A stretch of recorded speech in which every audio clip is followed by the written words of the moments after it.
Assalamualaikum warahmatullahi. Bismillahirrahmanirrahim. Alhamdulillahi rabbil alamin, wassalatu wassalamu ala asyrafil anbiya wal mursalin sayyidina Muhammadin wa ala alihi wa sahbihi ajma'in. Subhanaka la ilma lana illa ma 'allamtana innaka antal alimul hakim. Wala haula wala quwwata illa billahil aliyyil azim. Alhamdulillah, sama-sama kita panjatkan syukur ke hadratillah subhanahu wa ta'ala dengan limpah dan kurnianya kita dapat berada di dalam surau ini untuk satu sesi tazkirah sempena sambutan malam nisfu Sya'ban. Mudah-mudahan Allah turunkan rahmat dan kasih sayangnya kepada kita dan memanjangkan umur kita akan dapat terus mengadakan program-program seperti ini di masa-masa yang akan datang.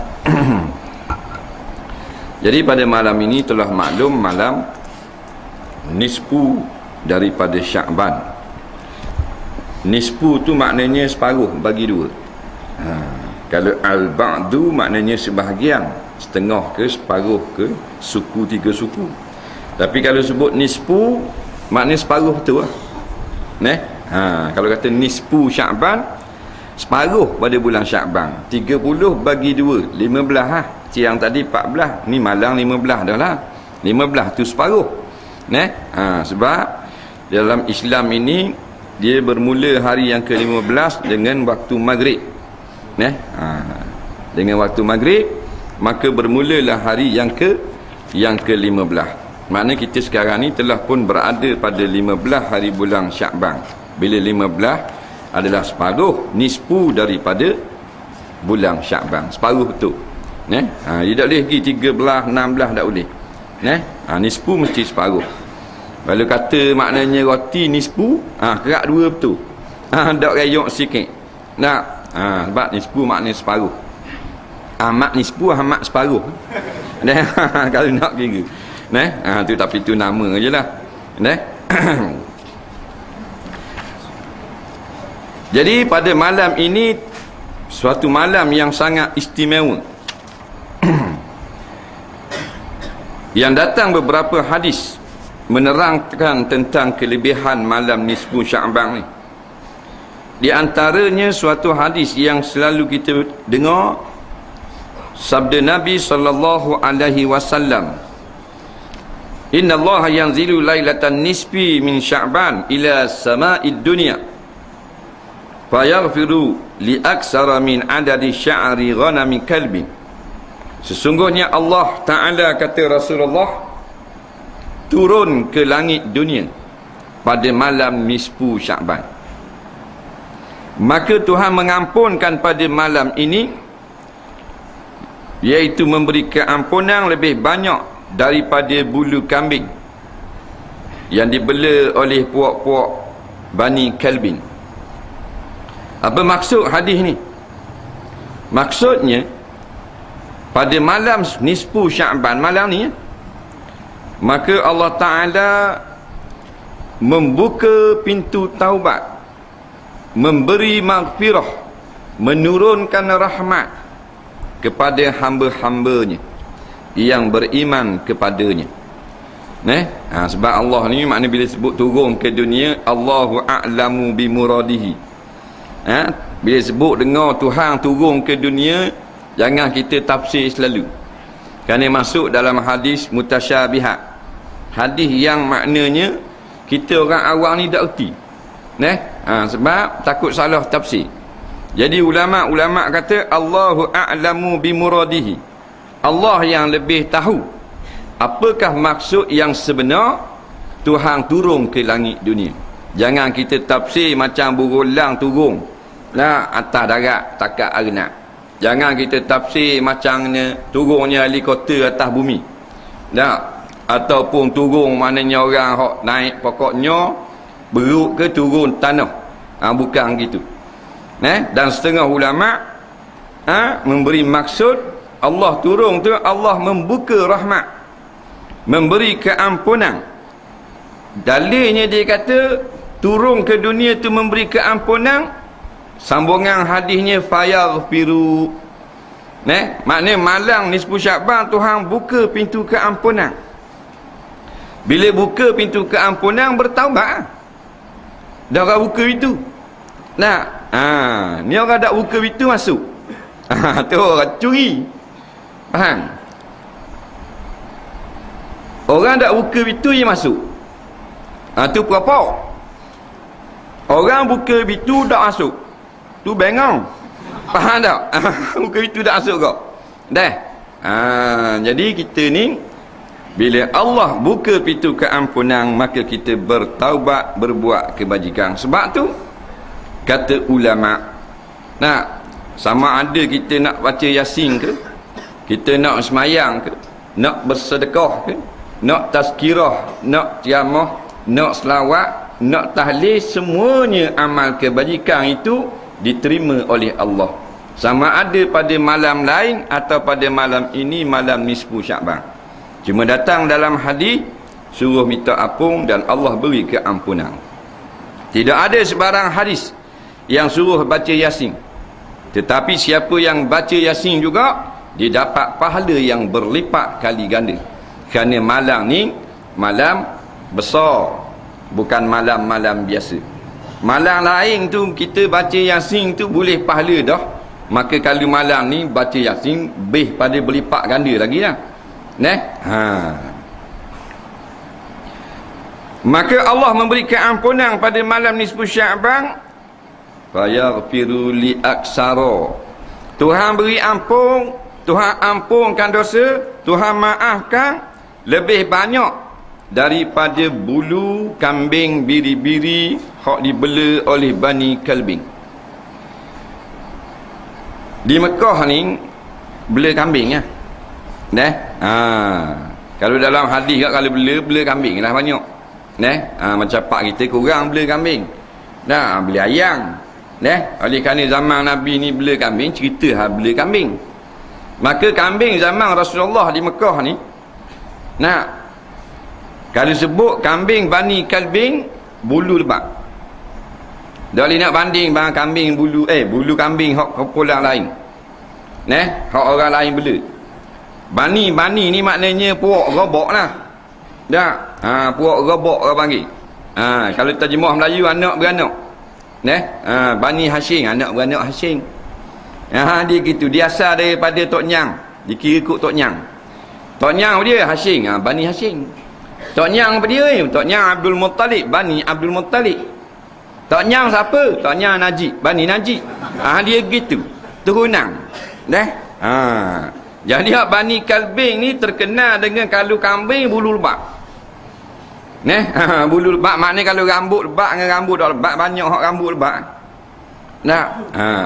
Tak ada lah kata rambut dia tak lebat tapi banyak. Jadi pelik cakap. Orang kata tak apa, tak ada rambut dia gugur. Ada rambut dia tak banyak, tak lebat tapi banyak. Tak apa sihat orang tu. Bila banyak mana pun bulu kambing, katakanlah kalau kita bilang, Haji bilang bulu kambing. Syekh, tak Haji? Katakanlah 1 juta pula Pak. 1 juta bulu kambing Bani Kalbin, maka lebih pada 1 juta Tuhan beri keampunan pada malam ni. Sebab Nabi kata fayaghfiru li aksar. Maka Tuhan beri ampun lebih banyak lagi daripada bulu kambing, pok-pok robok Bani Kalbin ni. Dan dalam suatu hadis yang lain, Nabi bersabda, fayaghfiru likulli insanin illa insanan fi qalbihi syahna aw musyrikan billah aw kama qala. Maka pada malam nisfu Sya'ban, Allah memberi keampunan kepada semua orang-orang yang beriman, melainkan orang-orang yang syirik dan orang yang ada di dalam hatinya permusuhan terhadap Islam, terhadap kebenaran. Faham? Dalam hadis ni lebih jelas lagi. Allah hanya memberi keampunan pada orang beriman. Orang kafir tak dapat keampunan. Kalau kita minta ampun tak boleh. Mak dia mati kafir, dia masuk Islam dah mu'allah. Mak dia kafir lagi, tak masuk Islam, mak dia pun mati, dia pun minta doa kepada Allah, ya Allah, ya Tuhan aku, ampunkanlah ibuku. Tak boleh. Faham? Orang kafir tak boleh minta ampun. Yang kita boleh minta ampun orang orang Islam saja. Orang kafir hak hidup mana kau? Orang kafir hidup pun kita tak boleh minta apa. Dah minta doa boleh. Minta doa hak bukan minta apa. Ya Allah ya Tuhan aku, berilah hidayah kepada pok-pok kafir ni agar dapat beragama dengan agamamu. Boleh? Ya Allah ya Tuhan aku, berilah petunjukmu kepada ayah aku hak kafir lagi ni agar ia menerima Islam. Boleh hidayah. Minta panjang umur boleh. Tak salah. Minta ampun tak boleh. Dalil Nabi minta ampun kepada Allah terhadap bapa saudaranya Abu Talib yang mati kafir, maka dilarang oleh Allah. Tak boleh. Nabi Tuhan marah. Kerana nak minta ampun bagi pak saudara Abu Talib. Dah orang lain apa tah lagi. Jadi kafir ni kalau buat baik tak dapat balasan akhirat. Sedangkan buat baik balas baik. Buat jahat balas jahat. Tetapi orang kafir buat baik tak dapat balasan baik di akhirat.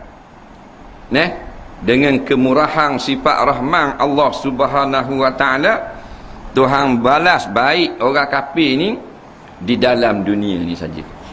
Itulah pendapat yang paling kuat dan jumhur ulama. Yakni orang kafir yang buat baik, Allah balas dia di dalam dunia, bukan selepas mati. Bila mati dalam kekufuran, tidak ada lagi kasih sayang Allah. Dia hanya boleh menumpang sifat rahman. Karena itu kata ulama tafsir, pada mentafsirkan Bismillahirrahmanirrahim, Ar-Rahmanu fid dunya War-Rahimu fil akhirah. Rahman ni sifat rahman Allah dalam dunia. Dunia tak kira kafir ke beriman, rahman sungguh Allah Ta'ala. Tetapi rahim fil akhirah, kasih sayang akhirat, lil mu'minina khassah, untuk orang-orang beriman sahaja. Kata satu pendapat, orang kafir yang buat baik di dalam dunia, Tuhan jadikannya ringan ketika dicabut roh. Ni kandangan ulama. Kita tak boleh nak fikir benda gini. Ulama dia boleh. Nampak? Pasal kita ni baca hak tersurat. Ulama dia hak tersirat. Dia boleh gali. Kita hak latar darat kering tak kenal lagi. Sebab tu kita tak boleh nak lawan ulama. Dia kata dah mu tahu dah ni gitu. Ulama. Patut ambil pada ulama. Ulama dia tak macam kita. Waktu ambil hukum.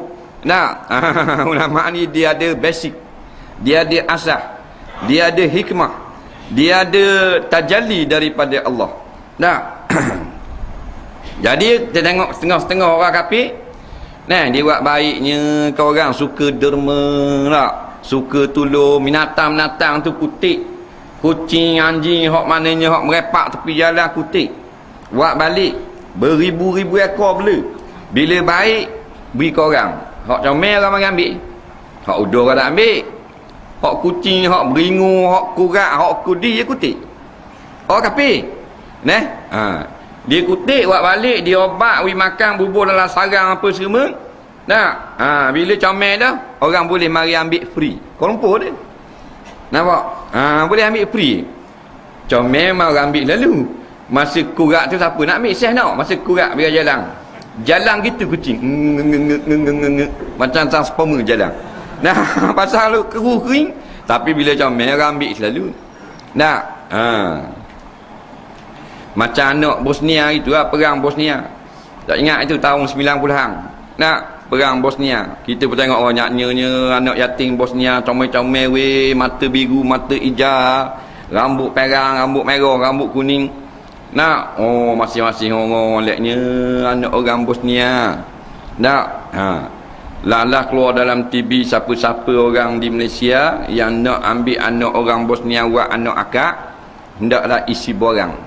Faham? Berebut tu Kuala Lumpur nak ambil borang. Pasal apa? Comel. Comel loteng, rambut perang, mata sabung. Kerana comel dok ikhlas. Bila habis dah borang, tak ada dah anak Bosnia. Kecewa belaka. Munyuk belaka. Kerajaan kata tak apa, ada lagi anak Somalia. Faham tak? Tak ada seorang ambil orang. Dah nampak gigi mata gelik-gelik. Kalau dia nak ambil wak anak akak. Jahat orang Melayu ni. Dah. Ni kita orang kafir dia buat baik ke binatang. Nah, maknanya kadang-kadang lebih pada perbuatan orang Islam ni. Nah, buat rumah untuk anak yatim, buat rumah untuk orang tua-tua, buat derma beri tanah untuk orang buat umur orang cacat apa semua. Orang Melayu payah 14 kali haji ketakut nak mampu. Nah, maka Allah balas masa nak cabut roh dak sakit. Ni bukan kita pandai-pandai, ulama sebut. Faham? Jadi balas di dalam dunia. Kerana akhirat bukan tempat baik untuk orang kafir.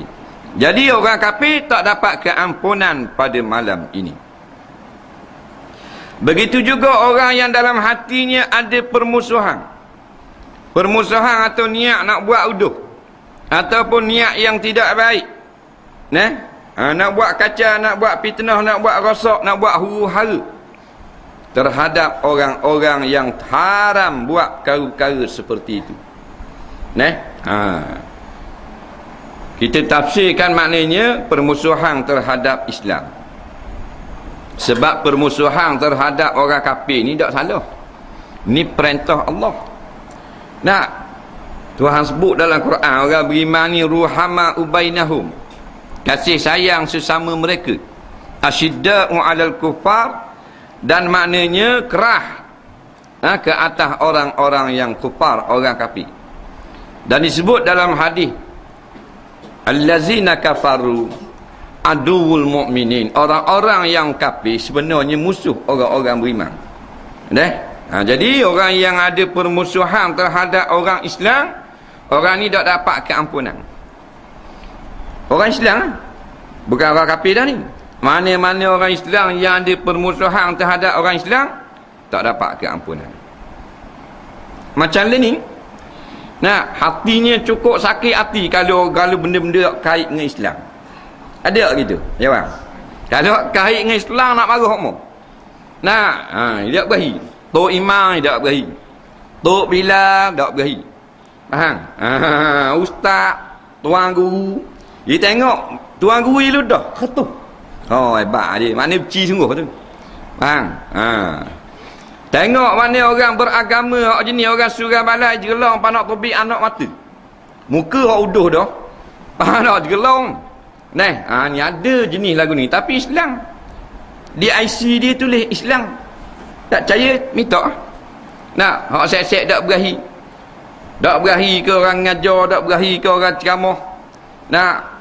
Kata tak ulama'. Ada jenis itu. Cik minta IC dia. Kita tengok Islam bawah. Kita kata sabuh Islam bubuh patok mereka. Bang. Dia kata, mu cari balah halu. Dia mu jahat. Jahat terhadap benda yang berunsurkan agama. Benda kait agama tak berahi. Kalau kait dengan hak dunia berahi. Memang penyakit ni penyakit ramai. Maka orang yang ada permusuhan terhadap Islam, orang Islam lah yang telah mana dijarung, dicocok, diracung oleh Yahudi Nasara. Macam ni kita. Negeri orang Islam, media umat Islam menjadi tali baru, jadi barua kafir laknatullah. Dalam waktu berita tak berani nak sebut. Pejuang-pejuang Islam sedang bertempur dengan tentera Amerika laknatullah di Afghanistan. Kita yang baca waktu berita orang Islam. Editor pengarang hak buat waktu berita orang Islam. Tapi tak berani nak baca gitu waktu berita. Duk baca gini, tentera Amerika sedang mengepung maknanya kumpulan pengganah Islam. Kita sendiri menjadi barwa kepada Yahudi Nasara dan segala kafir-kafir musuh orang Islam. Lainlah negeri dia, lainlah CNN atau BBC. Negeri kita baca waktu-waktu radio pengganah Taliban. Nampak umpamanya begini padahal mujahidin Islam. Ini semua ni orang Islam yang telah diperbodohkan oleh media-media barat. Macam ni kita tengok kalau waktu berita. Dia kata kumpulan mujahidin mengaku bertanggungjawab meletupkan bom di sebuah hotel. Di sini. Kita pun dengar percaya, oh jahat lesek mujahidin. Apa pergi buat ke orang biasa itu? Apa pergi buat ke orang awam itu? Faham? Yang sebenarnya mujahidin tak jahat. Kita bodoh. Faham? Sebab apa? Ada bukti orang Islam buat. Tak ada. Ini semua kerja-kerja CIA yang dibiayai oleh Yahudi. Faham? Orang Amerika sendiri nampak berkata bahawasanya serangan apa benda ni yang melanggar 2 buah bangunan pada 11 September. Tak? Sebenarnya dilakukan oleh Amerika sendiri. Nampak? Kita tak percaya mujahidin buat ke orang awam. Padahal orang kafir sendiri. Di Amerika sendiri mengaku bahawa ini sebenarnya komplot daripada Yahudi. Mempergunakan kerajaan Amerika membunuh rakyat sendiri. Keluar dalam berita dia, maknanya mujahidin rapah kapal terbang, bawa pergi langgar. Apa yang ada dalam internet sekarang, orang Amerika sendiri buat kajian, rupanya dirampah daripada darat dengan menggunakan komputer. Jadi pilot tak boleh nak bawa dah kapal terbang, puak-puak maknanya Amerika sendiri. Yang rapah kapal terbang guna sistem teknologi canggih, dah boleh nak bawa dah steering. Dia hala ke bangunan, langgar. Lepas tu dia pun tulis nama orang ni sekian. Jumpa dalam hotel, jumpa pelang, nak langgar bangunan. Kita hak bodoh macam kambing bodoh percaya juga. Tujuan apa? Dia nak ambil minyak di Iraq, kerana minyak di Alaska, tempat simpan minyak Amerika yang paling besar di dunia telah berkurangan. Sekarang ambil balik bukan saja minyak buat lagi, 2 tang mah hilang daripada kota Baghdad, diambil oleh tentera Amerika. Nampak lagi mainan dia. Kita bodoh percaya juga. Begitu juga di Indonesia. Dia nak mapukan golongan Islam. Senang cara dia. CIA letup bom kat orang joget, kat orang nyanyi yang kira munasabah benda tu maksiat. Lepas tu buatlah surat layang pengakuan daripada mujahidin, meletup disko dan sebagainya. Lepas tu orang pun marah, dia pun suruh kerajaan Indonesia takat mujahidin Islam. Kita pun tengok saja, padang lah ada buat orang awam pun. Di Iraq pula bocor rahsia. Rupanya mereka yang letak kereta yang penuh dengan bahan letupan di tempat semayang orang Syiah. Meletup, mati 200 orang jemaah subuh. Bila mati pagi-pagi hari keluar berita dah. Mereka kata terima panggilan telefon daripada puak-puak Sunni mengaku bertanggungjawab. Kita pun percaya juga, bodoh letak juga umat Islam Iraq. Maka dendam kepada Sunni. 2 hari lepas betul tu lah dia letak bom kat pasar orang Sunni. Mati habis rakyat orang Sunni. Keluar pula kenyataan ada lihat 2 orang daripada Syiah lalu di tempat kejadian 20 minit sebelum kejadian. Orang ni kata hak nu pula balas, padahal mereka belaka tukang buat. Hak nu pun dia buat, hak ni pun dia buat. Lepas tu dia suruh lawang tembok sama sendiri, dekat 1000 orang pula mati. Inilah hijau dia. Siapa-siapa dia jadi gitu, kerana kita tidak tengok Quran, tak tengok hadis, duk tengok TV hot bong semua. Maka orang yang maknanya memusuhi Islam asalnya orang bukan Islam, tetapi dengan sebab pandainya dia ni berbicara, pandai cakap, upang dengan dunia, akhirnya orang Islam sendiri jadi tali baruk dia. Sekarang kita tengok siapa yang memusuhi tok guru kita, ulama kita. Adakah orang daripada Israel? Hak ni negeri kita ni, hak tak ambuh ke Islam, orang Israel ke orang ni? Orang kita sendiri. Orang marah ke majlis ceramah, majlis tazkirah, orang marah tu orang mana? Orang daripada Mongolia, daripada Amerika, orang kita sendiri. Pasal apa? Dengan sebab kasih kepada dunia. Nampak? Nyakit tu dia. Akhirnya kita sendiri memusuhi agama kita sendiri. Kalau tengok orang tutup aurat, belalok mata-mata. Hak pakai kain soyok situ soyok sini, tak kata apa pun. Nak, pasal apa? Masak dah kita ni. Nak, dengan racun-racun daripada barat yang sememangnya musuh pada Islam. Maka jelas pada hadis ini, orang yang maknanya memusuhi orang Islam, atau niat nak buat khianat ke orang, niat nak fitnah ke orang, maka orang ni tak dapat keampunan pada malam nisfu Syaban. Baca Yasin pada malam nisfu Syaban menjadi tradisi di tempat kita. Tradisi ni bukan sunnah. Tradisi ni mana yang telah diamalkan begitu lama. Tu panggil tradisi. Kalau baru start 2 tahun tak panggil tradisi sebenarnya. Jadi tidak ada sebarang hadis yang menyuruh kita buat sesuatu benda pada malam nisfu Syaban. Dr. Ahmad Syarbasi sebut dalam kitab beliau Yas'alunaka Fiddin.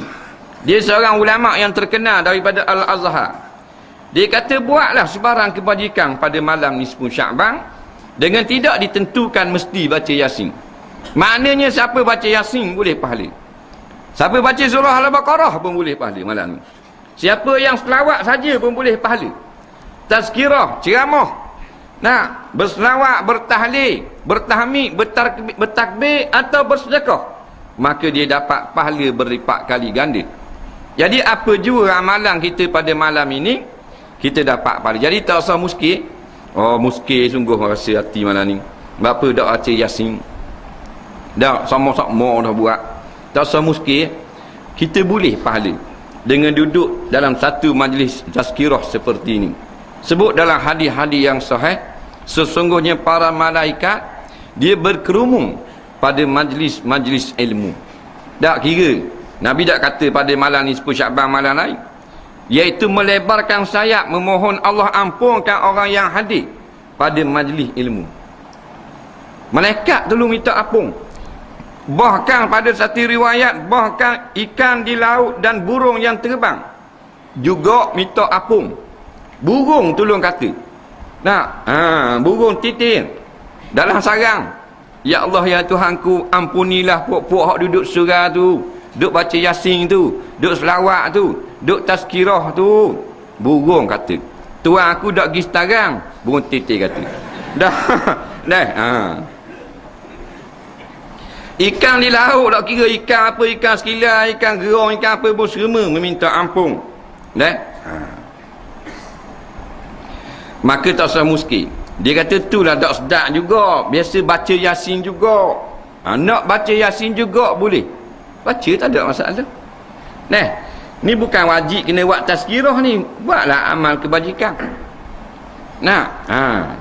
Tu dah sedap tazkirah, nak baca Yasin juga. Baca. Tak ada orang larang pun.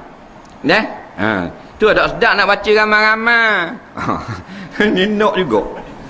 Dan nak buat guna lagi dah tak ada arah. Kena faham baik.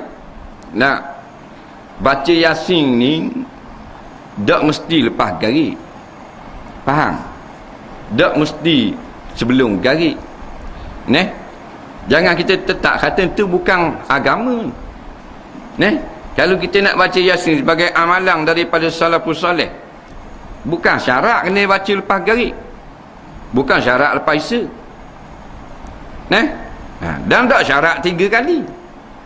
Cuma makna amalan daripada salafus salih orang dulu-dulu, dia buat kebajikan hanya pakat baca Yasin. Dia tak kata kena buat gini nak tahu. Cuma tahun depan tu orang buat pula, tahun depan tu orang buat pula. Akhirnya jadi tradisi. Boleh ke orang Melayu kita ni ingat kena buat gini, tak boleh buat versi lain dah. Sama macam amalan tahlil. Jadi benda tu baik tetapi bukan satu kemestian. Tak puas hati juga, kek gi lepas tazkirah balik karang di rumah baca Yasin. Boleh baca tak? Di rumah boleh baca tak je bang? Lebih tak pada 3 kali? Boleh tak apa? Kan ada ulama kata barang siapa baca lepas Isya tak sah. Ada? Tumbuk ulama tu atas hidung dia. Tak ada. Atau ulama kata siapa baca tak cukup 3 kali balik awal. Tak ada apa-apa. Tak syarat baca Yasin, tak syarat 3 kali. Yang kita panah tu tanya orang ngajar dia nak baca Yasin sangat. Balik karang tak baca setarang, ngadak duk tengok Undertaker lawan Stone Cold. Faham tak? Gusti mana boleh ada belunjuk terik. JKK. Tu mana? Ada hari. Ni kali pertama mari lesong tak? Boleh lah orang lesong nak buat tu. Barang tak ada tu last sekali lah tu.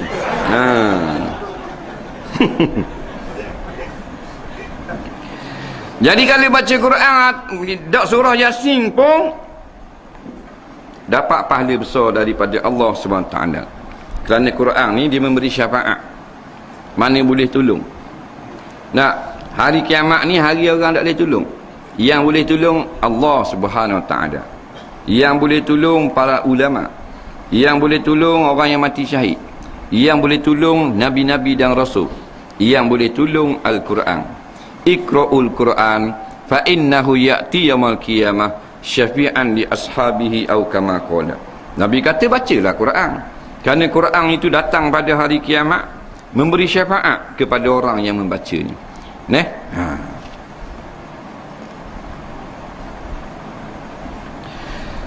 Maka kita ambil masa sekejap untuk memerhatikan apakah yang dimaksudkan dengan surah Yasin.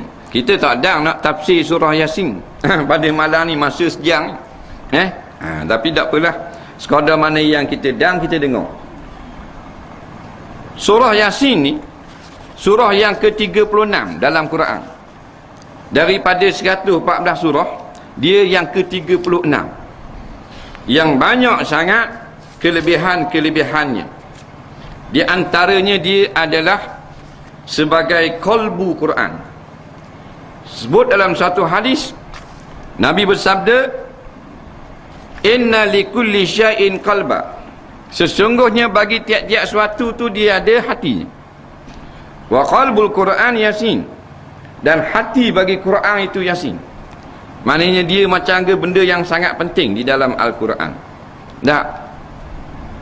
Dan dalam hadis yang lain pula, Iqra'u Yasin ala mautakum. Bacalah Yasin atas orang yang mati di kalangan kamu. Mautakum ni ada 2 makna. Orang yang nak mati atau orang yang telah mati. Boleh belaka. Orang dekat nak mati orang baca Yasin. Orang mati dah orang baca Yasin. Buat apa orang baca? Tradisi bukan. Meringankan si mati. Meringankan keadaan. Kalau tradisi tak payah baca. Sebab tu kita nak amal satu-satu benda yang berkait dengan amalan-amalan ni, kita kena ada ilmu. Benda tujuan. Maka baca Yasin ni kalau orang yang menazak, meringankan dia. Kalau orang yang telah mati, meringankan juga. Dia takhfif. Kata Imam Al-Qurtubi, takhfifun lil muhtadar wa takhfifun lil mayyit. Meringankan bagi orang yang nak mati, meringankan bagi orang yang telah mati. Rengang dia, rengang tubuh supaya senang pikul lagi. Kan? Rengang keadaan dia. Rengang ni maknanya lega lah.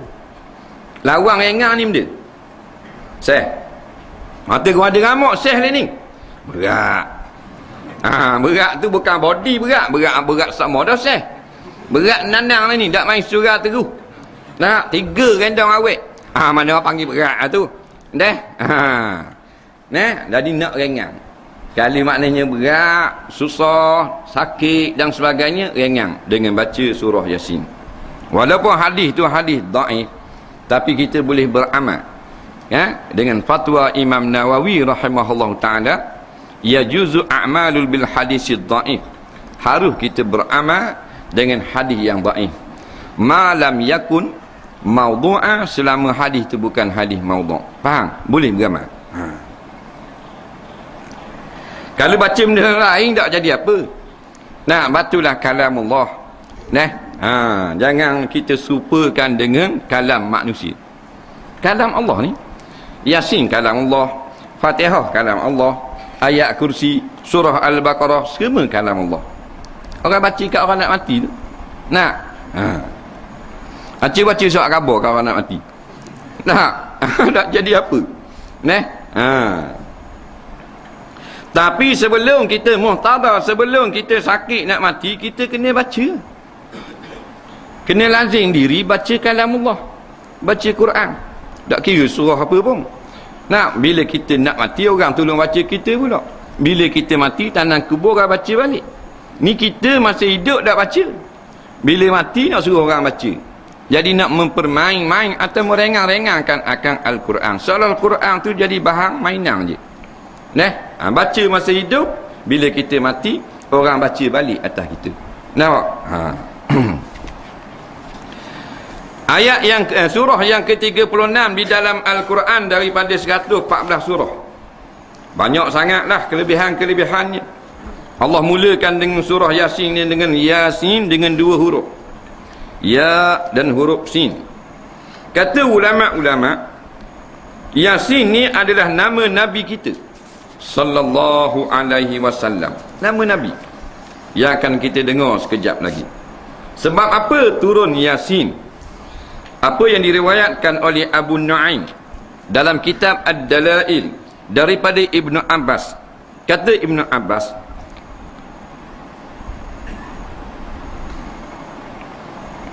adalah Nabi SAW sedang membaca pada surah Sajadah. Maka Nabi baca kuat. Nabi sedang mengaji surah Sajadah di Mekah ni. Nabi baca kuat. Kuatnya Nabi baca sehingga jadi sakit telinga orang-orang Quraisy. Sakit telinga ni maknanya terganggu lah. Orang Quraisy jadi terganggu. Sehingga mereka itu bangun nak tangkap Nabi. Bangun jadi bengang. Nabi duduk baca kuat ni. Bukan kuat tu jadi bengang, jadi sakit hati dengar. Ni orang hati busuk. Sakit hati dengar Quran. Bangun nak tangkap Nabi. Maka tiba-tiba Allah jadikan tangan mereka terikat pada tekuk. Tangan jadi terikat gini. Nak pergi tangkap Nabi, Allah ikat tangan. Duduk gini, berderang kali. Ada belaka dengan Timbalang, dengan jawatan kuasa kapung ada belaka. Oh, tak bunyi gitu. Bisa kat dia. Dan mereka itu pula menjadi buta. Tak nampak. Tangan jadi ikat tekuk, lepas tu jadi buta. Bangun nak tangkap Nabi, nak larang Nabi baca Quran. Maka datang mereka itu berakok-rakok kepada Nabi. Mari kat Nabi pula. Dia kata, ya Muhammad, mu kabur gak ke Tuhanmu yang kasih sayang tu, minta gak doa biar terikat kami ni terlepas, kami biar nampak semula. Tengok tadi nak buat ke Rasulullah, bayang jadi gitu dia pergi kat Rasulullah, dah tahu orang lain dia apa, faham? Dia pergi kat Nabi kok. Maka turunlah ayat Yasin wal Quranil Hakim. Faham? Ini cerita sejarah dia, turun ayat ni. Mana yang berlaku sekarang itu, masa dia segar, dia musuh dengan surah masjid. Masa dia sehat, dia beci ke Tok Imam, Tok Bilal. Tapi bila dia sakit, dia buat baik. Faham? Ni berlaku lagi sekarang. Ingat sejarah Yasin 1400 tahun, ni ada lagi. Tahan sehat, tak berhenti surah. Lalu saja dengan kereta, sombong pula orang, muka berkelabeknya. Faham? Lalu saja ikut surah. Lalu balik, lalu. Tak tengok, takkan orang atas surah ada 3 orang. Tak tengok, kalau tengok pun gitu ke? Faham? Tak berahi, sombong. Bukan berabuh naik, wira buruk. Faham? Tapi nak awak guana jenis tak sentuh ke diri. Faham? Tuhan wi sikit baru sombong dah. Tak? Dengan sedikit tu sombong dah. Tak berhenti surah. Cari makan ke darah bagi petang. Turun pagi balik petang. Turun pagi balik petang. Macam ke orang Pangang? Orang Pangang turun pagi balik petang. Cuma balik awal sikit lah Pangang. Faham dah? Tengah riak alik dah. Nah, kita turun pagi pukul 7.30. Kunang balik. Surah, no way man. Banyak kerja. Busy. Faham? Hebat negara. Kontraktor tu, yang main tu kontraktor tu. Dah tahu dah kontraktor tak dang main surah. Kontraktor kan ustaz, nak dang gua ni. Projek banyak dah kontraktor kelas dia. EX EX je. Buat jambar tahi. Faham? Ingat ke buat maknanya stadium. Kontraktor buat kapal selang hok A. Faham? Baru buat pagar sekolah. Baru boleh buat maknanya jambang sekolah. Tak kenal dah surah. Faham? Sombong pula tu. Tak berhenti. Dah bila mari? Ada masa dia. Ada masa. Tak ada hari kali. Mari. Bila? Sepu. Sepu mari. Nak. Kalau katakan nak marah pula. Tapi dah kena kata. Bahasa tak erti bahasa. Nak. Dengan bini-bini pun bodoh. Bini besar ingat tu bang. Malam ni sepu tu. Kan tak pergi surah kan balik lewat tu. Habis petang tutup dah. Kita nak minum air ke hok? Tak? Tutup habis dah. Hok kedai punggung-punggung tutup. Hok kedai tali aluh tutup. Faham? Tutup. Snorkel tutup. Faham tak? Tokeh snorkel nak pergi sepu. Ni kata. Ni puak-puak sandiwara radio belaka. Patut Wi Anugerah belaka. Bagi yang berlakon drama. Surah benar ke? Tak ada surah tak benar. Nak?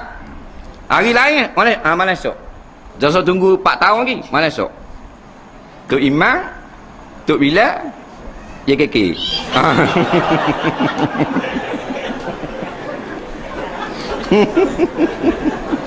Nyari molek. Biasa kalau nyari molek ada makan. Ada makan ya bang? Ada, dia bau. Aduhlah. Jadi Datuk alasan dah. Alasan lama dah nak kenal. Tak mari surah malam ni benar. Bagian drama swasta TV3 berlakon. Wayang kulit. Kita hak pergi surah ni tak apa-apa lagi. Nak kena setengah tubik nak minum air. Dia mandi dah. Siap duduk dalam lambu. Dengan piah hangit nak. Dah tak je ke piah. Malam ni mari surah. Nak. Parking depan surah kereta. Setahun lalu saja. Tak berhenti surah. Berhenti pun berok surah je. Faham? Malam ni mari surah. Nisfu Sya'ban. Awak tengok mana tu? Lawa kaji Melayu. Surah. Dah buat benda. Tukar bok. Sepu. Bok kepala otak tu. Faham? Ajaran Nabi mana suruh mari malam sepu? Nabi mana?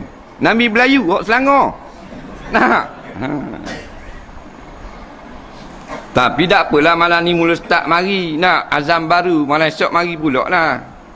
Biar tak hari tiap malam pun kita sibuk ni kan. Kau-kau ada 2 kali seminggu, boleh tahan kira dah. Nak 3 kali seminggu nampak kat muka dia. Ni tak nampak terus malam ni baru nampak. Dia diri kat kolah surah tak matching terus. Faham? Dah masuk terus dengan gambar. Dah muka tak je mari. Melekkan terus. Tapi nak kan ni bahasa bodoh, bahasa jahil, tak ada ilmu tak tahu kahala. Tak.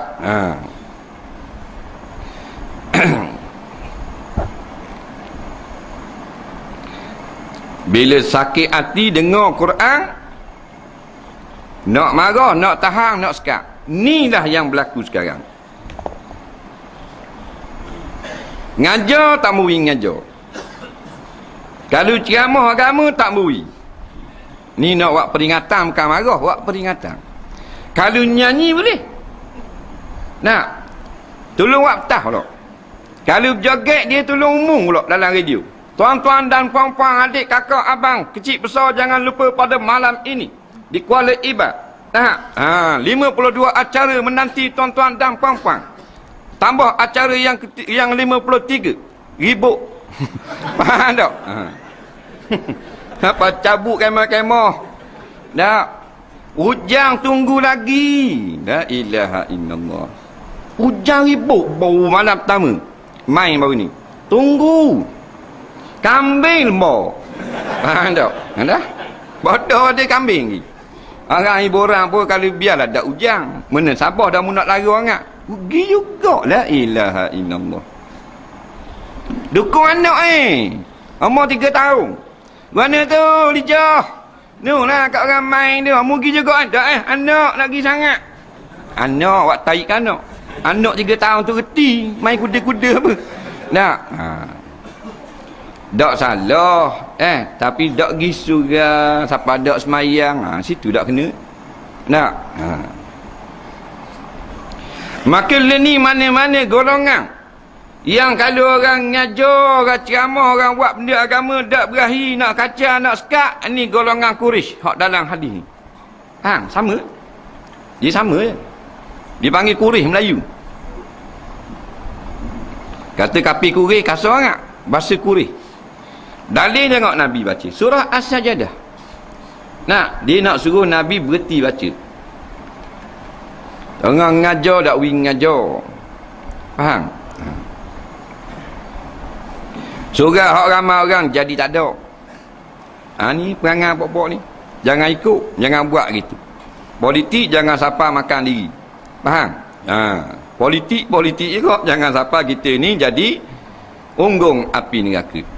Daripada surah penuh orang penuh dia punya capur tangan ada orang surah ni golongan Quraisy ni dia kira nak stok je nampak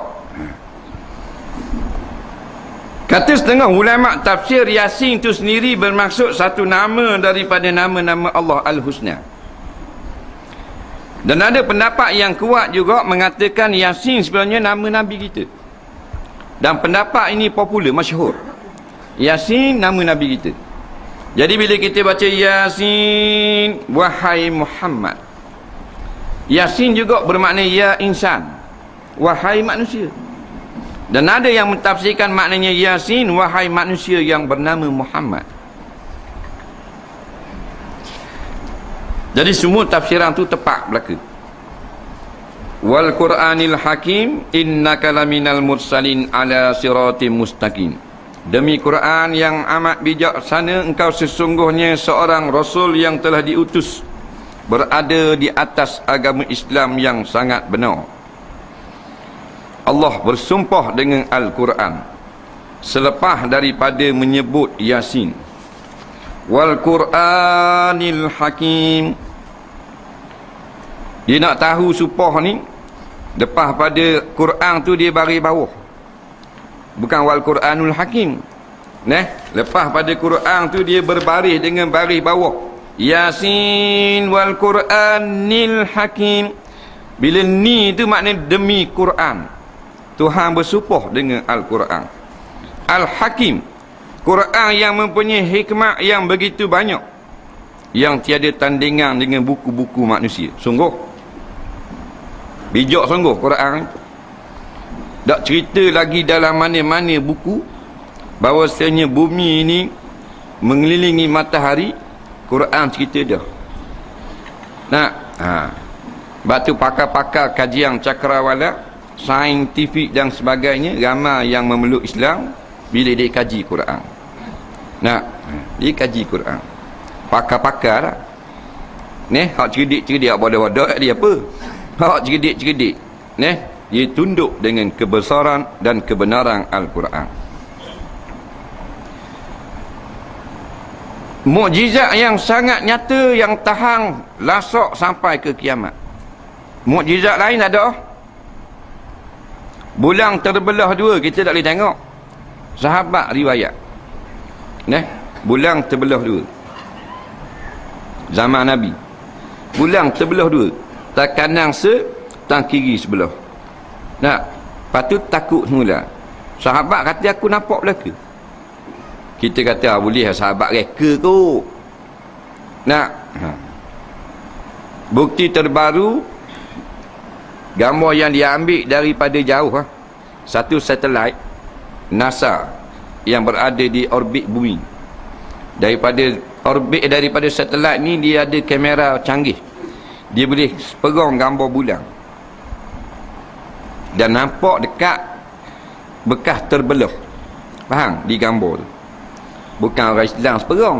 Orang kafir Nasar mereka. Nampak bekas terbelah. Tak? Bukan bekas sungai. Sungai di lain. Bekas terbelah. Jadi benar sungguhlah bulan pernah terbelah. Tapi hak nampak live gitu sahabat. Yang tinggal saja live, hak boleh tengok siaran langsung ada lagi Quran ni. Nah, ni Quran mukjizat. Daripada segenap segi dia ni penuh dengan hikmah. Dari segi hukum, dari segi pelaksanaan dia membaikkan manusia, dari segi susunan bahasa, balaghah dia, penceritaan dia, cerita yang belum berlaku boleh cerita, cerita umat-umat dulu yang orang tak tahu boleh cerita balik, menunjukkan bahawasanya Al-Quran ini bukan kalam manusia, dia kalam Allah. Sebab tu firman Allah selepas itu, Tanzilal Azizir Rahim, Quran yang sangat bijaksana. Ujung tu Tuhan kata Quran ni turun daripada Tuhan yang sangat mulia, lagi pula yang sangat kasih sayang.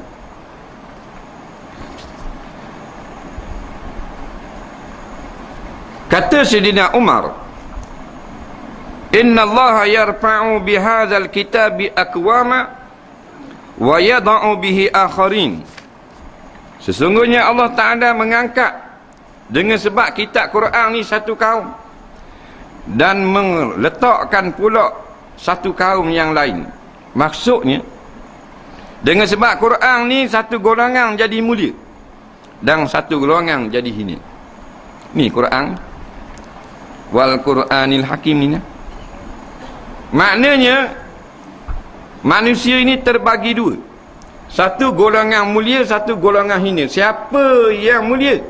Orang yang menghidupkan Al-Quran, orang yang berimankan Al-Quran, orang yang hormat pada Al-Quran, orang yang percaya pada Quran. Dia ni orang mulia. Orang tolak Quran mudah-mudah cakap, sama ada orang Melayu, sama ada dia orang Islam, dia orang munafik, dia orang kafir, tolak Quran, ni orang hina. Maka tak dapat tidak, tak ada pilihan kita. Kita kena pastikan diri kita golongan pertama, golongan yang Quran buh depan. Bukan buh depan utuh, buh depan dalam pelaksanaan hukum, dalam segenap segi kehidupan kita. Quran duduk depan. Quran kata haram, haram.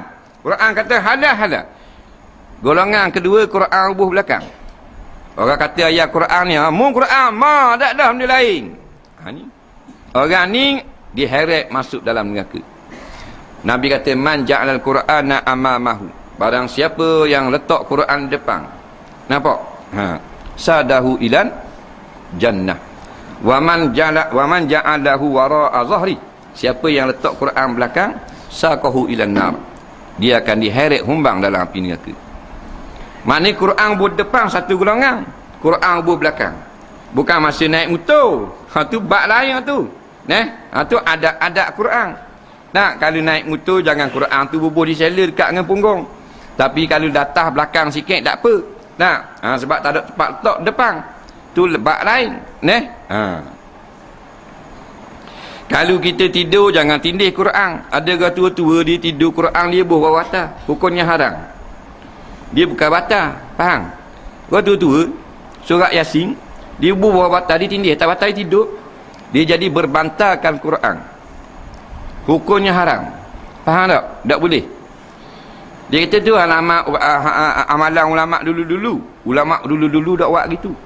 Ulama dulu-dulu, orang-orang yang suka baca Quran, dia bubuh atas kepala tidur. Faham lagi? Ni batal dia. Quran atas ni. Kita bawah atas. Nampak? Ni Quran, kita ambil spek mata buh gini, haram. Anak kuci haram. Nawalik sek-sek dakwah, kayu sugi buh tanu. Dah jahil. Faham tak, kira siapa dalam jahil. Tak boleh. Tapi kalau gini boleh. Faham? Gini kita buat sini buku ilmu alam, boleh. Sini kitab JPJ, boleh. Duduk sebelah ni buku undang-undang tu dah. Tak apa tu. Dia tak boleh bila Quran duduk gini tindih benda lain. Banyak berlaku di masjid di surau, nya tindih. Padahal masjid surau dah, tapi dah jahit. Faham? Tu imam pun tengok ada benda ke, buat dak gitu. Nah, jangan main-main. Tu baru maknanya zahir, bukan kandungan. Baru kulit, kandungan balik awal terus tolak. Satu ayat tolak. Tak salah satu ayat, satu huruf jadi kafir. Satu huruf ni. Ni tolak hukum. Orang kata huduk Quran, huduk tai kucing. Dia kata, huduk tai kucing dia kata. Nak awak gua ni. Nak. Satu huruf ni. Dalam Quran kata alif lam mim zalikal kitabul la raiba fih. Dia tak baca gitu. Dia jadi tak iman, dia baca bismillahirrahmanirrahim. Lam mim. Tak ada alif. Sengaja buang jadi kafir. Faham? Padahal satu huruf je. Dah kalau tolak satu hukum dalam Quran, bayang satu huruf nafi jadi kafir. Tidak kira siapa-siapa, orang mana-mana. Faham? Sebab tu belajar dulu. Bila belajar baru kita hadap dunia ni. Orang yang ada ilmu agama dalam dada, hadap apa? Nak jadi kontraktor, ni nak jadi konduktor, ni nak jadi inspektor. Faham? Ikut mana? Pasal hukum ada. Ni tak ada. Jadi ikut si sekali cakap.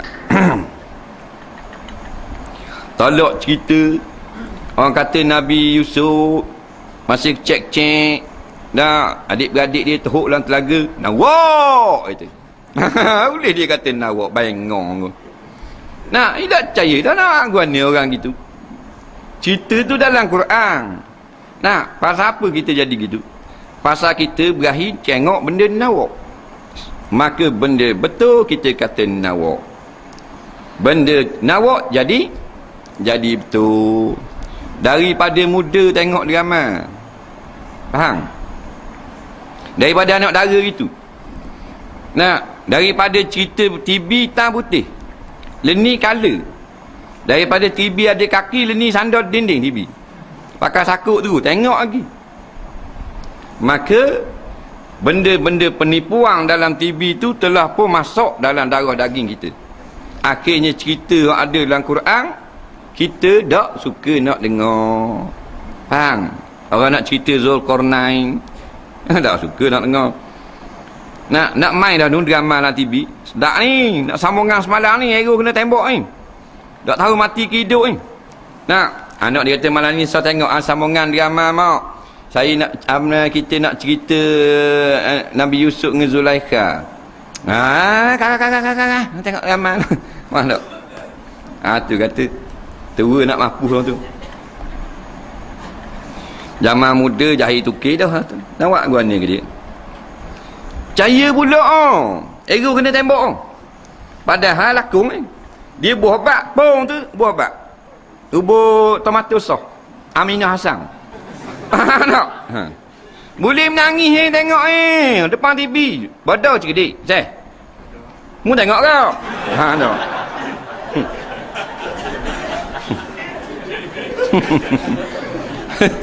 Nah, kan belakang itu kena tembok pun bukan salah tengok. Masalahnya siapa dok dengar dok benda, dok tahu ke benda. Tak? Hak betul tak mau dengar pelawak pam nangis ni. Tengok Hindustan nangis. Tak? Ego sedih kan putus kasih. Tok nangis tok ni. Tubik belong ke hidung tok ingu. Faham? Sedih. Faham tak ego? Ego misa nipi. Tak? Putus kasih cerita Hindustan nangis habis mak ni berambu-rambu air mata. Tak?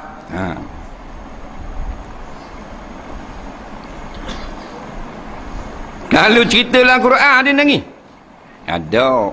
Sebab apa? Dah hati kerah pada punggung peruyuk. Hati kerah pada batu ngasuh lagi. Hati kerah pada batu bepang lagi. Tak? Tengok cerita lebong nangis.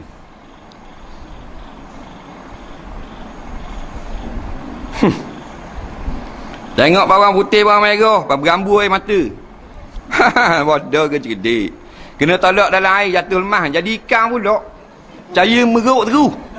Dah nampak kan ni pasal bodoh. Tapi dah lah. Bodoh-bodoh main tengok pula. Tak? Cerita Quran, cerita neraka, azab kubur gitu begini. Tak dia apa tak tu big air mata. Nak?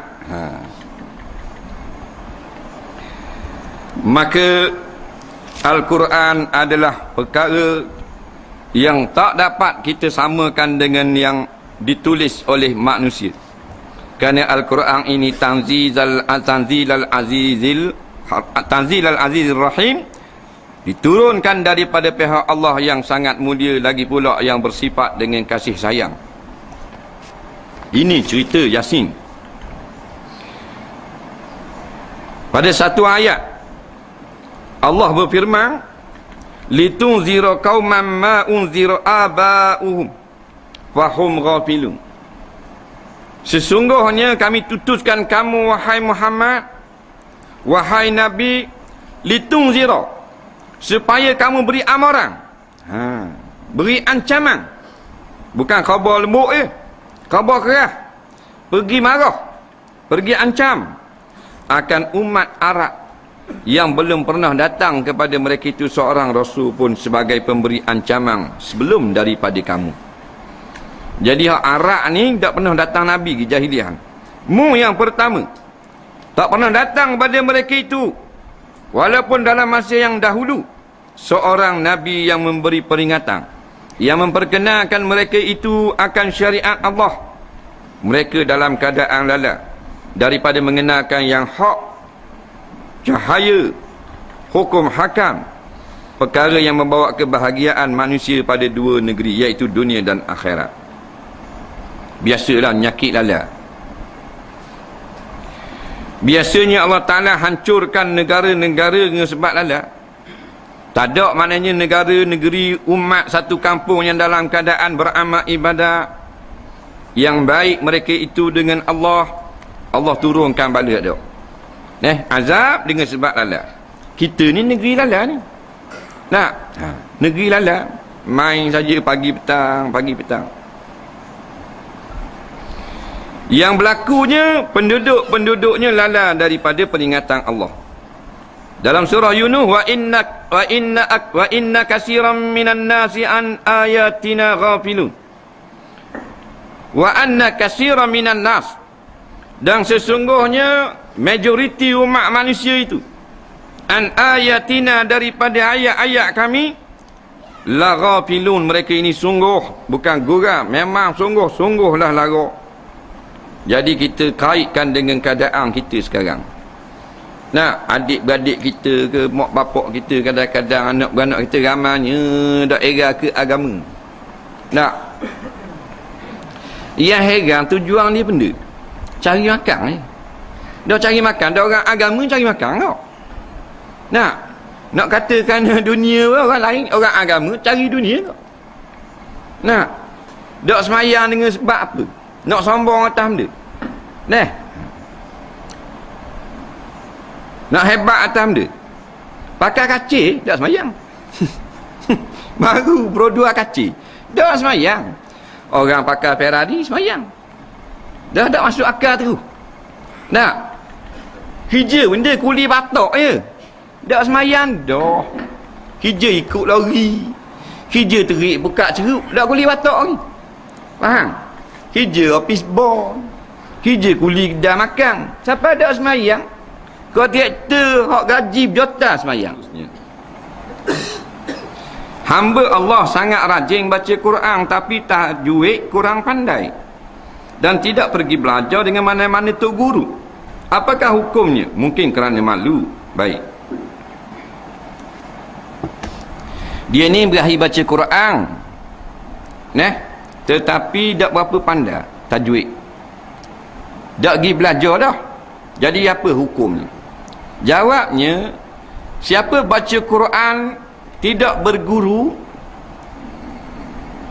tak tahu hukum-hukum, tak nak jelaskan hukum-hukum, atau tidak pernah ada guru, tidak berdosa. Tak salah pun. Yang salahnya baca tak betul. Bukan masalah kita pandai tak pandai, kita tak pandai, kita tak ada guru, kita tak faham, tapi baca betul. Salah tak? Cikgu? Tak Kita ada guru 40 orang guru mahir tajwid. Lepas tu baca salah. Salah tak? Salah Cuma golek kalau tak belajar salah. Faham? Lepas tu siapa tak ada ilmu tentang semayang, dia tak pergi belajar bab semayang, malas sungguh dia belajar bab semayang, tapi dia semayang betul belaka sah. Sah dah. Dia ni rajin sungguh belajar bab semayang, habis kitab musalli 60 kali khatam, tapi semayang dia tak okok. Sah tak? Maknanya asalnya bukan kena wajib pergi belajar sampai gitu semua. Nak suruh buat, dan buat tu biar betul. Bila betul sah. Faham tak? Tetapi pada adabnya nak boleh kejadi betul dengan belajar. Jadi siapa yang kurang pandai, tak ada masalah, dia boleh baca Quran. Dia nak pandai betul tak juga. Waratilil Quran tartila, baca Quran itu tartil. Apa tartil? Kata Sayyidina Ali betul makhrajnya dan huruf-hurufnya. Jangan huruf tu tukar sudahlah. Jadi kalau betul lah bacaan kita, tapi kita tanya dah nikung dah. Tu dah anda. Tapi baca betul. Kat mak, kat kosong. Nak kat dengunya dengung. Tak apa. Dah kalau boleh hurai pula. Tu lebih-lebih lagi boleh pahala. Faham? Jadi kita naknya betul, bukan nak pandai tajwid, nak baca betul. Tak pandai tajwid ada orang pasal dia dengar sama, mak dia baca dia ikut, mak dia ajar dia ikut sama. Orang Arab baca, ketua imam baca dia ikut sama, akhirnya bacaannya betul. Tapi tanya mak Razif tak kenal. Ada gitu? Ada, tak apa dah.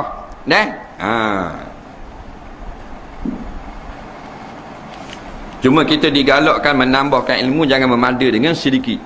Tak apa, aku banyak dah ilmu berasa, padahal sikit baru. Saya seorang peniaga air, dia jual air. Untuk pengetahuan, pendapatan kasar dekat saya sehari lebih kurang 350. Paruk dia ni. Tapi lepas tolak-tolak dapat lebih kurang 200. Banyak dah. Dengan duit itu saya guna untuk beli barang harian, belanja sekolah anak, dapatlah simpan sikit-sikit. Kadang-kadang sedang molek duit tu buat belanja. Apakah saya termasuk juga golongan yang wajib mengeluarkan zakat perniagaan? Harap tolong jelaskan. Dia zakat perniagaan ni kira dengan akhir tahun. Dia bukan kira hari-hari. Kita jual beli akhir tahun cukup haul perniagaan kita. Kita start niaga maknanya 15 Syakban tahun lepas. 15 Syakban tahun ni kita kira barang jualan kita ada banyak mana. Siapa ada nisab dia? Siapa nisabnya kena zakat 2.5%. Tengok barang kita air ada perya ada dalam kedai ni. Air ada 80 ya je. Umpamanya ada kena.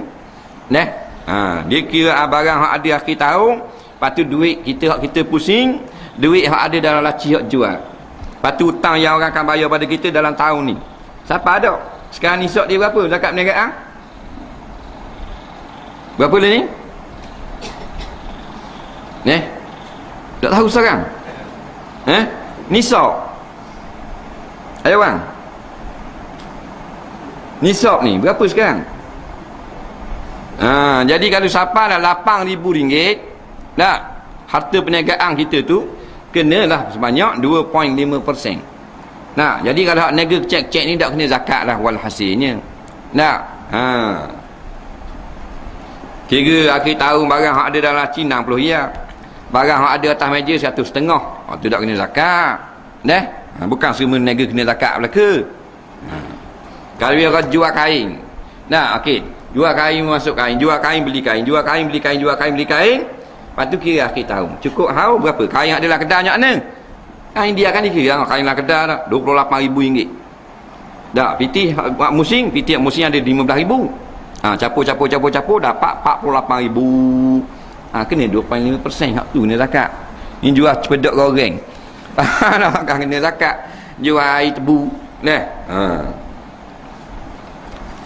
Soalan terakhir, bolehkah berdamai dengan Israel atau Yahudi?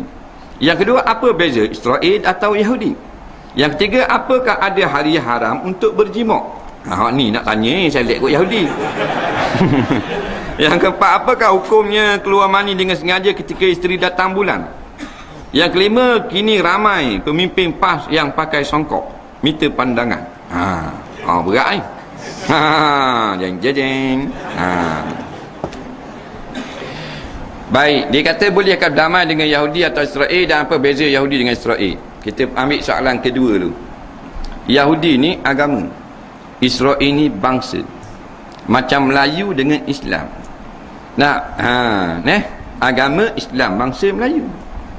Bangsa Israel agama Yahudi. Yahudi salah satu daripada agama kufur di atas muka bumi. Yahudi bukan Israel, Israel bukan Yahudi. Cuma asalnya orang-orang Yahudi min bani Israel. Asalnya beriman daripada keturunan Nabi Yaqub, turunan Nabi Ishaq, turun daripada Nabi Ibrahim alaihi salam. Faham? Jadi kata setengah ulama tafsir, nama Israel ni adalah nama Nabi Yaqub. Faham? Kata setengah asal nama Nabi Ishaq. Tapi pendapat yang ramai asalnya Israel ini adalah nama bagi Nabi Yaqub alaihi salam. Faham? Bapa bagi Nabi Yusuf. Faham? Jadi keturunan Nabi Yusuf ni yang duduk di Palestin tu keturunan Israel, keturunan Nabi Yaqub. Jadi Palestin hak ada learning. Bukan Palestin, Israel hak ada learning tu. Yahudi tu hak jahat tu, hak duk serang Palestin tu. Faham? Hak tu asal anak beranak Nabi Yaqub. Tu maknanya Israel. Faham? Tapi agama Yahudi, bila agama Yahudi, Bani Israel yang beragama Yahudi. Bila datang Nabi masuk Islam, maka mereka daripada Bani Israel tapi Islam. Faham tak? Dok Yahudi lah. Jadi yang kekal Yahudi tak mau masuk Islam, tu yang ada sekarang di Palestin, yang duk rebut tanah orang Islam tu. Tapi hak jenis kulit comel tu lah, bukan hak Brazil, hak Rusia tu, bukan. Hak tu asal agama lain masuk Yahudi. Faham? Hak asal. Kan dia kan mata sabung, skor-skor dia muka comel tu, tak, muka cara putih tu. Tu keturunan Nabi Yaqub, keturunan Nabi tu, keturunan Israel. Faham? Kemudian di dalam Al-Quran menurut pendapat jumhur ulama, tidak boleh berdamai dengan kafir Yahudi. Lain boleh. Maknanya kafir Kristian, kafir lain boleh buat kira cara. Kafir Yahudi tak boleh damai. Kerana mereka daripada zaman Nabi mana pun tipu sama. Jadi kita dah ambil apa benda ni, nasihat Al-Quran. Al-Quran kata jangan berdamai, nak kena perang. Kita dah ambil Quran, kita ambil akal kita. Kita duk baik gak dengan dia. Dia tipu tak kita. Palestin berapa puluh tahun dah dia tipu. Dia tang orang Palestin 1000 orang mati, dia ambil tanah 50 hektar. Faham? Lepas tu orang Palestin pun balas, ada jihad apa semua. Perjanjian damai. Ni dah taktik dia. Lepas tu lega. Tanah tu dah habis lah. Faham? Kita mati 1000 orang. 6 bulan senyap dia buat pula. Masuk pula bandar ni, tambak tu, tembok kemah pelarian apa semua, bahang tanah pula 200 hektar. Bila kita nak lawan balik, perjanjian damai. Faham tak lagi? Jadi selama-lamanya kita bodoh orang Islam bila kita tak ikut nasihat Al-Quran. Al-Quran kata faqtuluhum. Faham? Perangilah mereka, waqatiluhum. Ndaklah kamu perangi mereka itu. Faham? Selama-lamanya. Tak boleh dah damai. Kita yang nak malu. Nabi je bunuh. Faham? Nabi Isa dia nak salih, tapi Allah selamat. Nabi Saleh, faham? Nabi Yahya dia tukang khianat apa semua. Satu hari Nabi kata dia pernah membunuh 36 orang Nabi. Bukan sikit, bukan terimam. Nabi je bunuh 36 orang. Nah, pagi, petang, jual seminggu nak lihat ada. Siap dengan hapung balik dengan warga jagung bakar dengan yoyo jual habis. Faham? Ni Yahudi jahatnya. Nah, sebab tu kita baca Quran dalam Fatihah, ghairil maghdubi alaihim humul yahud. Iaitu bukan jalan-jalan orang yang kamu Tuhan sangat marah pada mereka, Yahudi. Waladhdallin, dan bukan pula jalan orang Nasara, kami tak mengikut. Faham? Ghairil maghdubi alaihim tu Yahudi. Apakah ada hari yang haram untuk berjimak? Ada. Hari kita sedang berpuasa Ramadan. Faham? Hari lain tak ada. Hari jadi, hari raya tak ada masalah. Faham? Syekh. Suka kot lah. Nikah tak? Pitih tambung-tambung. Nikah nak? Faham? Tuan awak dah molek dah. Orang lelaki bagian cari piti, orang puan bagian perhabis piti. Molek sepasang. Kalau kita tak nikah, tak habis piti kita. Jadi cari semua bodoh sekedik. Bodoh kena cari seorang tukang perhabis piti yang dinamakan isteri. Faham? Jadi comel selalu. Tak?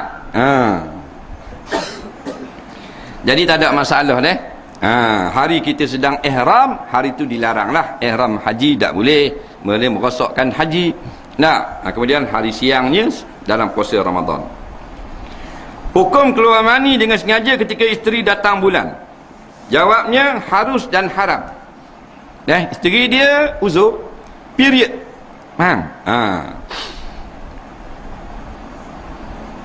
Dulu kan kata uzur, waktu tua dulu-dulu. Ni canggih dah budak-budak kolej. Period.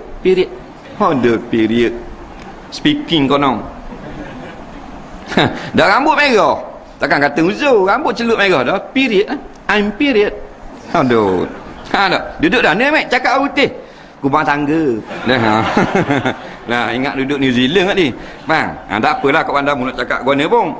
Baik, bila isteri uzur, dia pun suami keluarkan mani dengan tangan. Jangan marah ni. Orang tanya, siapa suruh tanya? Aku jawab.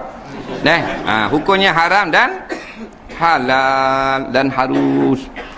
Apa benda haram? Keluarkan mani sendiri dengan tangan suami. Apa benda halal? Dengan tangan isteri. Faham lagi? Tak apa tu. Dah boleh panjang-panjang lebar kan? Nampak? Seh nampak lain macam.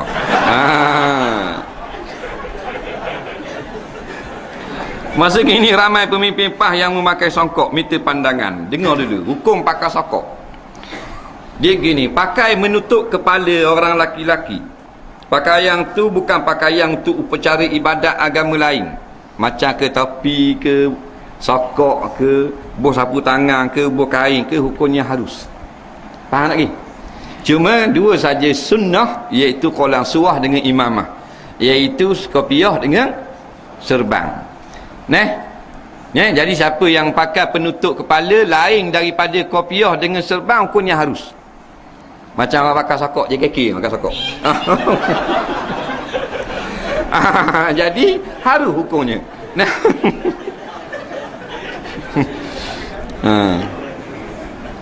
Kayak pergi balik lalu ke muslimat dah, dia muslimat nak tengok sekali. Nak kenal. Comel kok orang dia. Jadi hukumnya harus, tak salah. Faham tak? Sebab dia pakaian bukan pakaian agama lain. Cuma pakaian bangsa, mungkin Indonesia pakai, orang India pakai, jadi tak salah pakai sokok. Tapi janganlah sampai tinggi sangat. Nak naik kaki apa sama sendak dengan bumbung. Jadi nak tengok belah pun tak boleh sokok-sokok. Jadi pakai sokok haruslah. Cuma yang sunnah nabinya iaitulah pakai serban ataupun pakai kopiah. Sebab orang tanya, Syekh Hasanain Muhammad Makhluf dijawab dalam kitab dia Fatwa Syariah juzuk yang pertama. Dia kata harus ketika semayang itu sunat menutup kepala dengan macam-macam jenis penutup kepala. Sama ada penutup kepala itu adalah kain, penutup kepala itu adalah pakaian yang dipakai oleh penutup orang-orang India, mungkin sokok maknanya. Menutup kepala itu maknanya topi. Sunat pakai dalam semayang.